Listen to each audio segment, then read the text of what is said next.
Pause machine आधार service tick करायचं.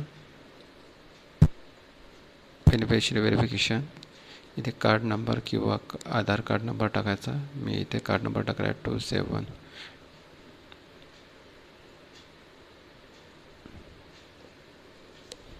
Gate details. इथं कार्डधारकांचे सगळ्यांचे नाव इथे आलेले आहे. स्टेटसमध्ये आपल्याला नॉट व्हेरीफाय दिसत आहे.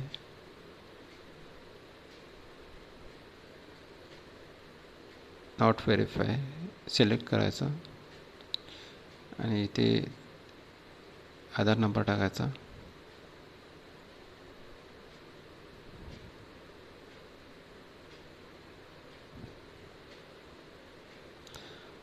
सबमिट. त्यानंतर थंब लावायचा.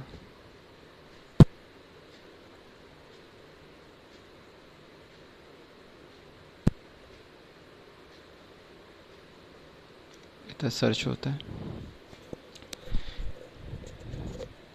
इथे आपल्या स्क्रीनवर दिसत आहे KYC झालेली आहे. ओके. पुन्हा बघायचं असेल तर बॅक जायचं. Confirm. Double Aadhaar service, beneficiary verification, ration card number 2720.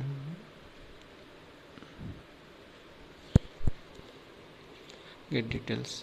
इथे आपल्याला स्टेटसमध्ये व्हेरीफाय झालेलं आहे ना. अशाच प्रकारे सगळ्याचे नॉट व्हेरीफायचे व्हेरीफाय करायचे.